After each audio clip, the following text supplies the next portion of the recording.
Someday we'll definitely build a perfect house for us. We made that promise before we got married. But the dream of owning a house, let alone our happiness, got completely messed up thanks to my mother-in-law. It was unbelievable how my husband changed drastically, too. When I thought my difficult life was going to persist, I made a choice to take action. I'm Reese, a 28-year-old. My husband Victor is 5 years older than me. We recently celebrated our first anniversary. We met through a dating app.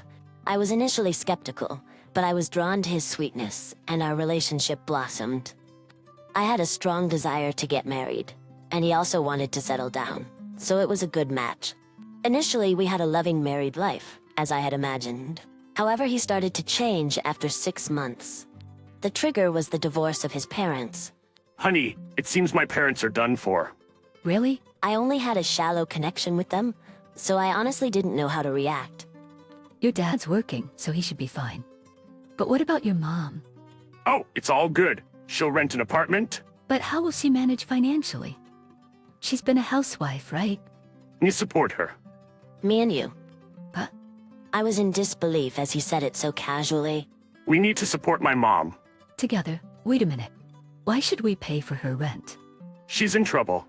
So obviously we must help her. No, if it were only you, I might understand. But why should I? It makes no sense, does it? Come on, honey. She'd be grateful, and you'll benefit from this too. I remember you said you didn't want to move in with her before. I'm trying to be understanding and accommodate that. He was right. I had told him before we got married that I didn't want to live with my in-laws. Even so, I still didn't understand why I had to cover her rent. I stubbornly insisted. I neither want to live with her, nor pay her rent. Period. Plus, we're supposed to save money to build our own house. There's no other way. Things have changed, you know? It's not like I've given up on that either. Right now, my priority is Mom. You're being irrational. If you want to support her that much, why don't you pay for it yourself? What? And I have to pay our living expenses on top of that. It'd wipe out all my spending money. Think about me a little. He let out a heavy sigh, and then he retreated into the bedroom. What's up with that? Why should I be the one getting scolded? Most of all, what's Heather thinking? It's just not right that she's trying to make me pay her rent. The next day, Victor came back home with her in tow. She put on some fake tears and began pleading. Reese, you heard about my divorce, right? I'm in a tough spot right now. You understand, don't you? Yeah, sure, but when you split up, it was pretty obvious that you'd have a hard time making ends meet, right? But I couldn't take it anymore. I was tired of being with that stubborn man. Even so, Anyway, I moved to a nearby apartment, so I asked you guys to cover the rent for me. geez, It was so presumptuous, and I was about to disagree, but Victor intervened. He stood between us and glared at me. Listen, are you really going to complain when she's desperately asking for help? What's wrong with you? why should I be spoken to like that? I'm not working to support her, you know? Geez, you're really heartless. You're just a wife, so listen to what I say. What the heck is that supposed to mean? After that, I continued to be berated by both of them, and eventually I caved in. I really didn't want her to move in with us, so I reluctantly agreed to pay half of the rent. From then on, she started showing up at our house unannounced almost every day. Oh, Reese, you're home at last. I'm staying over tonight. Again? You stayed over the day before, too. Yeah? So what? Anyway, can you make dinner quickly? I'm starving. Even Victor, who was already back home, chimed in. Me too. Hurry up. What's wrong with this mother and son? If they're hungry, why can't they just make something themselves? I'm working too, so why should I take care of them? Heather's audacity didn't stop there. Every time she came over, she would ask me for money. Hey, Reese, I really want to buy some clothes this month. Oh yeah? Then why don't you ask Victor to buy them for you? He needs money for various things, you know? That's why I'm asking you. Please, just $500 would do. I want to save money too, you know? Why are you so stingy? You're so cold for a daughter-in-law? Who demands money from their daughter-in-law in the first place? She's so shameless. Victor, who must have overheard our conversation, intervened. Hey, you can't even lend a mere $500 when she's in such a tight spot? A mere $500? That's a lot of money. I'm working my butt off for it, you know? You're making quite good money, so don't be stingy. You're such a Scrooge. I barely held back the urge to shout back, "Who's talking?" I knew if I did, it would only escalate further. One evening, Victor brought up an idea out of the blue. Honey, you've got a pretty good amount of savings, right? Well, I found his question suspicious, but I responded calmly. I've been saving up for our future home since before we got married. Right? I'm doing pretty well too. So how about we build a house now? Does it mean we're moving out of here? My hesitant question was met with a cheerful smile. Exact. Let's find a plot in a nice location. We'll be living there for the rest of our lives. So let's build our perfect home. Our perfect home. That was something I had wanted for a long time. I wanted to create a lovely house, filled with our own preferences. I had always dreamed of it. For me, his proposal sounded so bright and promising. The only way to escape the hell with Heather living nearby was to have a new home far away. I looked him straight in the eyes and answered. I seriously want to consider this.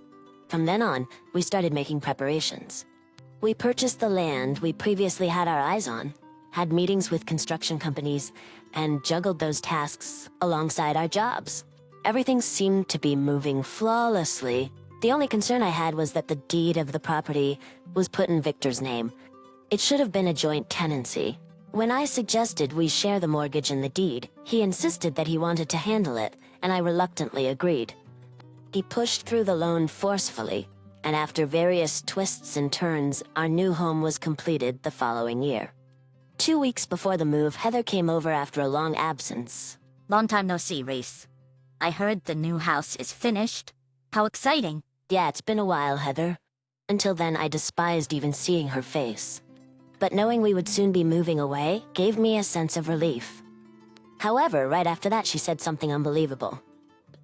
We're moving in a little while, right? My room's in the back on the first floor, isn't it? Huh? I couldn't comprehend what she just said about her room for a second. What do you mean by your room? Oh, please. You know what I'm talking about. You had a spacious ensuite made for me, right? Sure, we did, but that's because Victor insisted on making a guest room. It's for my sake. What? I immediately confronted Victor, seeking an explanation. As she said, I had that room made for her. Hold on, does this mean she's moving in? I didn't agree to that. Is there a problem? You know, the house is in my name. Wait, is that why you're so adamant about having your name only?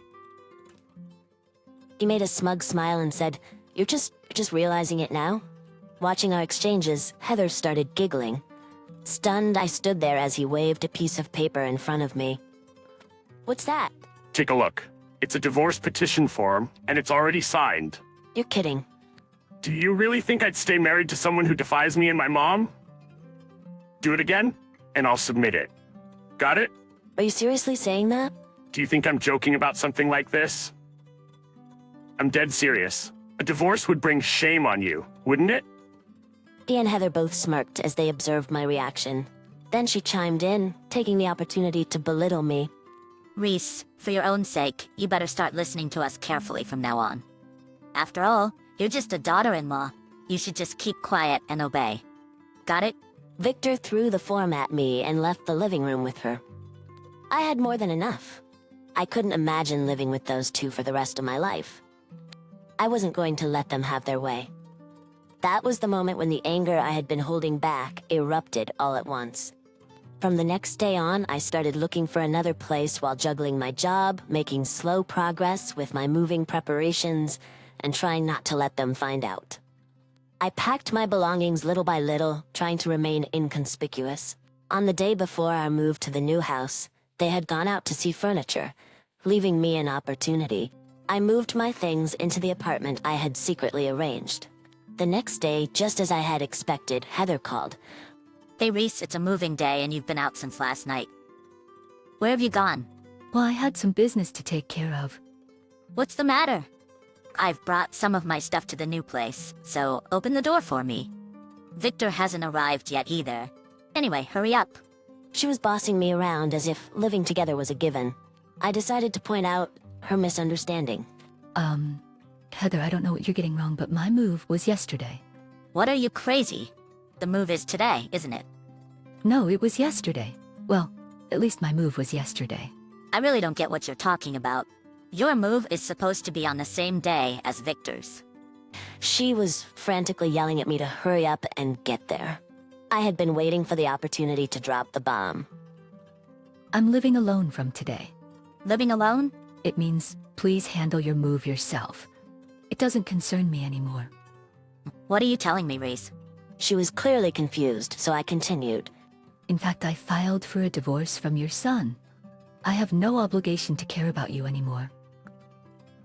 Wait, you better explain this. I just did. Your son threatened me with a divorce. So I went to see a lawyer and filed a divorce petition. Oh, come to think of it, I recall something like that. I can't bear living with insensitive people like you, and I refuse to continue playing a family. So I decided to be single again. Ah, do you even know what you're saying? At that point, Victor must have arrived, and I heard him asking what was going on. When he learned that I had filed for a divorce and moved to a different place, he angrily took the phone and started screaming. You, what the heck do you think you're doing? What a selfish thing to do. Who'd been selfish all this time? You agreed to cover the rent for your mom and decided to live together without asking me. Do you even understand how I felt while I was living with you guys? Who cares? Just come back quickly. I won't accept the divorce. Whatever you say, I simply accepted your threat. You do understand that it can't be reversed now, right? Who do you think you're talking to? Just get back here now. He, along with Heather, continued to berate me over the phone. Unable to bear it, I raised my voice as well. Come back? Who are you to say that? You threatened me with a divorce first. You keep imposing your own convenience on me. You're nothing but trash. I was surprised by my own fierceness. It was evidence of how much stress I kept inside me. Wait, Reese. If we get divorced, what happens to the mortgage? Who cares? You set it up on your own. You were the one who said, I want to handle this. But it was based on our combined earnings. I'm divorcing you, so I don't care. It's none of my business. Darn you. I can't stand being with a low human who can't even consider other people's feelings. I'd rather be alone than live with trash like you. Never get involved with me ever again. Then I hung up the phone. Of course, I made sure to block his calls as well. Afterward, it's needless to say what happened to that mother and son. Initially, Victor managed to pay the mortgage, but he hit his limit after 4 months.